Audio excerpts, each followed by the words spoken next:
à tous, 4e jour de salon de l'agriculture pour toutes nos équipes. Après les veaux, les vaches et les cochons, vous le voyez, ce sont les animaux domestiques, les chiens qui s'essayent au concours général agricole, comme notamment Déco, un griffon nivernais.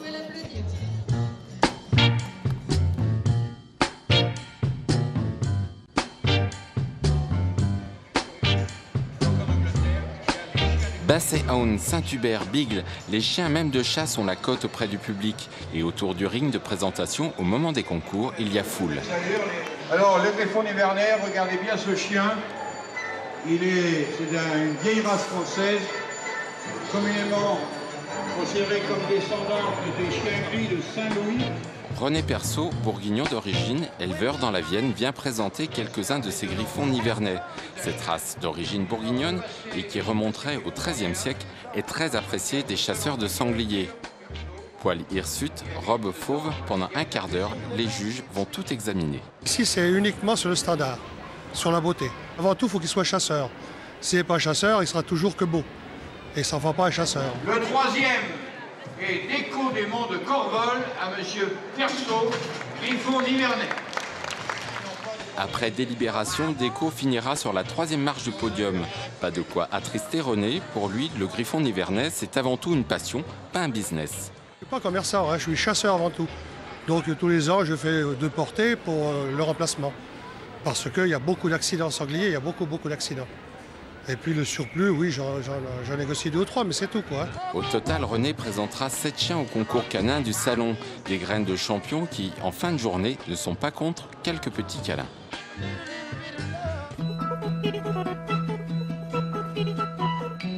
Allez, pour continuer cette page, j'ai décidé de tester d'être éleveuse de vaches laitières. Alors ce n'est pas évident, notamment à la veille des concours. Bonjour Chloé. Bonjour. Vous êtes la propriétaire de Folle, une vache cimentale, et demain, c'est le concours de sa race. Pourquoi est-ce que Folle a été sélectionnée? Alors Folle, elle a été sélectionnée par rapport à sa morphologie surtout, principalement parce que c'est une vache qui est très grande, très profonde au niveau du bassin, elle a un superbe bassin et elle a une qualité de mamelle, elle a des superbes attaches. C'est ce qu'on recherche chez une cimentale, c'est la mixité de la vache, c'est-à-dire qu'elle soit aussi bonne en mamelle qu'en viande. On voit qu'elle est entièrement tondue. Oui. C'est important. Ça la met plus en valeur, c'est plus joli, une vache toute tondue. On voit vraiment toutes les veines sur la mamelle, c'est vraiment important que ça ressorte, c'est beaucoup plus joli, plus agréable à regarder. Est-ce que tous les animaux peuvent se prêter à ce genre d'exercice? Non, tous les animaux ne peuvent pas, il y a énormément de temps de dressage avant. On prend le temps de la dresser pour qu'elle marche correctement, qu'elle ne fasse pas peur au public et qu'elle n'ait pas peur du public. Elle a l'air complètement tranquille là, non? Tranquille, on va dire qu'elle sait où elle va là. Elle sait très bien qu'elle va à la traite et que ça va la soulager un peu. Chloé? Oui.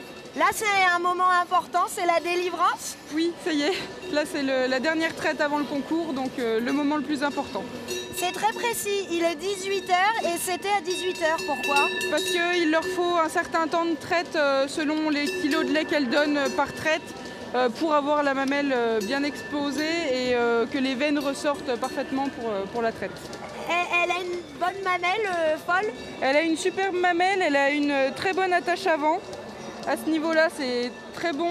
Et elle a une très bonne attache arrière aussi. Elle a un très bon ligament à ce niveau-là qui ressort très bien et ce qui permettra d'avoir une mamelle très gonflée mais bien séparée pour le concours. Alors là, nous sommes en pleine opération à la clinique vétérinaire car notre bourguignon en goguette aujourd'hui, c'est Bertrand Guin. Il est vétérinaire en Saône-et-Loire et chaque année, il prend 3 ou 4 jours de congé pour venir s'occuper des stars du salon et retrouver ses amis des autres régions. Pour l'instant, on opère. Comme ça, on peut couper notre animal et ensuite on peut enlever.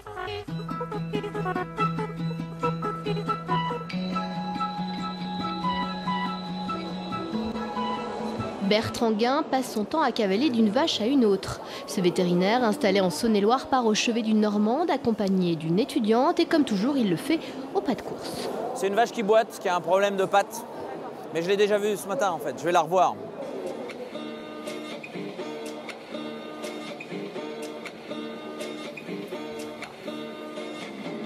C'est bon, la température ne monte pas, elle a déjà baissé.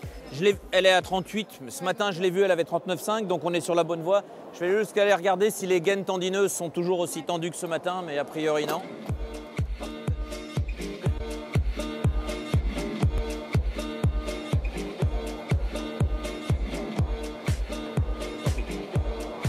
Je voulais dire qu'ils disent aux propriétaires qu'il fallait la ressortir et la doucher. Elle est pas bien, je trouve. Bah, c'est important, quoi. C'est toujours douloureux. Moi, je suis speed de nature. Il y a quand même un peu de pression, un peu de boulot. Il y a beaucoup d'animaux. C'est les Jeux Olympiques pour les éleveurs, donc ils sont un peu stressés. Il ne faut pas que leur vache ait le moindre souci. Mais ici, on fait beaucoup de prévention, pas beaucoup de traitement. Vraiment, il n'y a pas beaucoup de vaches malades. Quand Bertrand a une pause, il ne peut s'empêcher de rester dans le hall des animaux. Après 14 salons de l'agriculture, il y est évidemment connu comme le loup blanc. Je vais aller voir un taureau que j'ai vu hier qui s'appelle Hercule, c'est les Gascons. Et puis on a bien sympathisé hier soir, donc voilà. Comme on a beaucoup parlé, il a fallu qu'on boive un petit peu pour s'aérer le gosier, voilà. Ils sont pas là. Ils sont partis. Eh ben ils sont pas là les Gascons, tant pis, raté. On voulait leur faire un cadeau parce qu'ils ont été très sympas avec nous hier. En l'occurrence, un carton de vin. Pas de Gascons, ils présentent leur bovin au public, qu'à cela ne tienne, les occasions de tailler la bavette ne manquent pas. Ça y est, c'est parti à la présentation. Ça va et toi? T'es parti au boulot?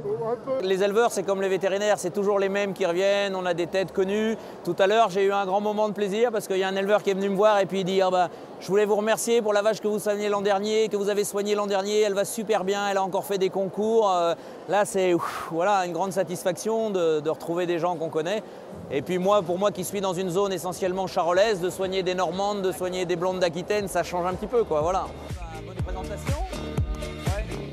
Bertrand rentre à la Clette et assure une garde de nuit dans la foulée du trajet du retour. Un rythme effréné qu'il n'est pas prêt de remettre en cause. Chassé le naturel, il revient au galop.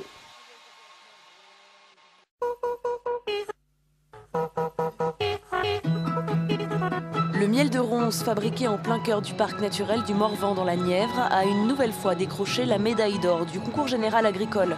Du miel bio, produit grâce à 1200 ruches qui appartiennent à la famille Copin. Une famille primée quasiment chaque année grâce à son savoir-faire, perpétué en Bourgogne depuis plus de 30 ans. Et voilà, c'est fini pour aujourd'hui. On se retrouve demain pour une nouvelle page spéciale. Nous parlerons notamment de la fusion de nos régions, car entre la Bourgogne et la Franche-Comté, il n'y a qu'un pas et quelques personnes. Regardez, il faut se faufiler. Pardon, pardon. Ah, merci.